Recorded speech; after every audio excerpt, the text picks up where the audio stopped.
Ukraine didn't just strike a Russian HQ, it made the river do the killing.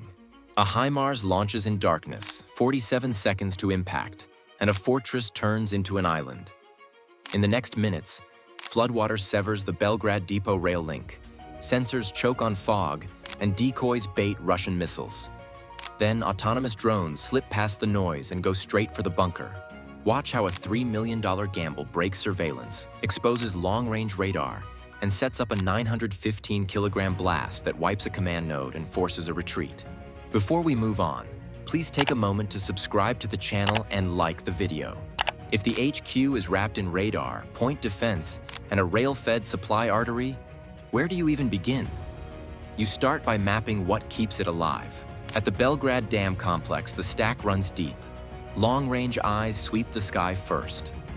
Nebo M, the tall lattice that hunts for tracks far out, feeding an early warning clock that starts for everything below it. Inside that bubble sit point defense batteries, the quick twitch, Pantsir S-1 launchers, and guns guarding gaps with short-range missiles and 30mm bursts. Under it all, a reinforced command space buried in concrete, with cables and blast doors meant to hold shape after shock. And stitched into the southern edge, a rail line that rolls in fuel and 152mm shells on a schedule, tight enough that operations don't starve. That is the fortress. See far, swat close, ride the rails, think from underground. Now the problem. Standard strikes bleed out against layers like these. A cruise missile telegraphs its approach on long-range radar and gets cued for shooters. A drone group comes up and hits a wall of electronic warfare. Links cut, feed scrambled, then metal fragments from interceptors finish the job. To push through, you don't just need a bigger hammer. You need to cut the rhythm that makes the stack work. That is where timing turns into a weapon of its own. HIMARS gives a 47-second window on that arc. From launch to impact, defenders have a shrinking set of decisions. Nebo M flags the trajectory. Mid-tier systems try to classify. Point defense must commit with seconds left. If the first layer hesitates or missorts the track, the rest inherit a problem with less time. Any delay compounds, and every compounding error makes the last line burn ammunition on bad angles. The sequence matters because each layer expects the one before to shape the threat. Ukraine's seam wasn't steel, it was water. A river does two things a bunker cannot stop. It restricts movement to hard crossings, and it changes the air. At a dam, water levels squeeze logistics through narrow throat points. A rise of even inches over rails or roadbeds slows trains and trucks, then stops them when ballast turns to slurry. The choke point effect punishes units that need constant flow. And when fog stacks over wet ground, optics drop performance fast. Electro-optical and infrared sensors lose range in moisture. Human eyes lose contrast and depth. Reaction time stretches because targets swim in haze until they are too close to sort cleanly. We have seen strongholds fall to terrain before. At the Falaise pocket, hedgerows and river lines funneled armor into kill zones until fuel and time ran out. In the Ardennes, narrow roads and soft shoulders dictated where heavy gear could move, not commanders' wishes. In the Pacific, airfields on coral and mangrove swamps became useless under rain, grounding aircraft more effectively than flak. In each case, ground and weather dictated the fight more than extra guns did. So the question becomes simple. Can flooding act like artillery by other means, turning defense belts into islands and cul-de-sacs? If a dam's output rises at the right hour, a rail spur dips under, a service road disappears, and every resupply must detour to the same bridge under watch.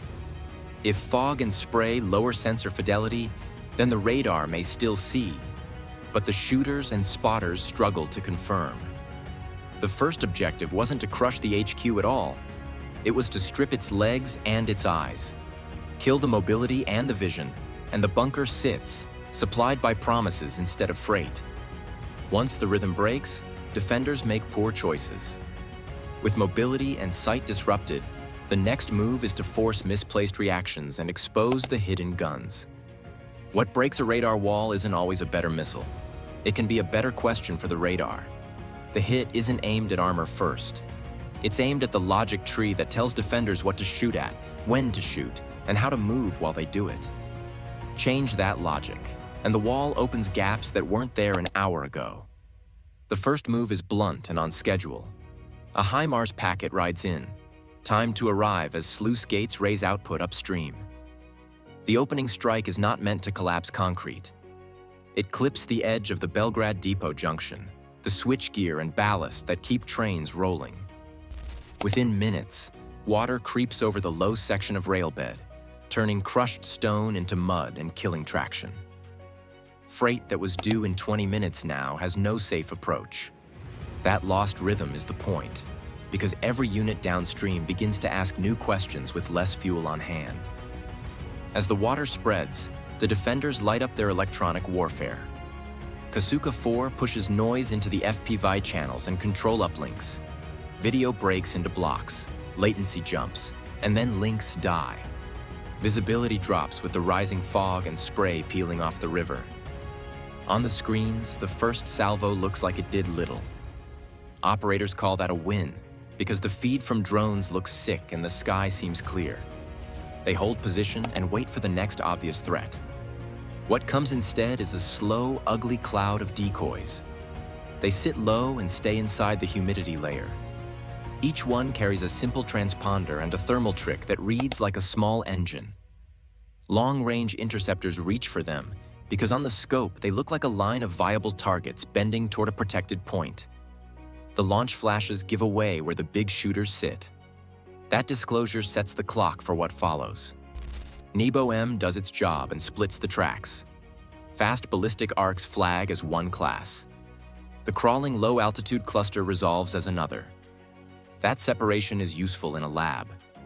In a storm of moisture, it stretches human response logic at the consoles. Operators must assign weapons across two very different timelines with fog-blinding spotters and handoff queues filling up. The geometry gets messy because rules that work on clear nights break when contacts smear across sectors. Water matters more with every inch. Rising levels force trucks and armored carriers to the same high spots and bridgeheads. The road network that looked wide becomes a set of funnels any analyst can draw with a pencil. Fog and spray mask sensor angles. A camera staring across wet air loses contrast exactly where ambush points form. The fortress didn't move, but the routes to it just got labeled in big letters. With radio links cut, FPV teams pivot to autonomy. Not fancy swarms, just drones taught to keep going when the screen freezes. Optical flow keeps them centered over moving texture. Terrain read keeps altitude fixed over uneven ground. LiDAR pings for last-second obstacle checks near tree lines and fences. They fly quiet, loiter at pre-planned marks, and wait for a small window when the jammers cycle down or aim away. Russian air defenses keep firing at the ghosts. Missiles chase heat that isn't there. Guns sweep air they can't see. While that happens, the real threat builds a map. It marks where launchers flared, where radars turned, and which roads still sit above water.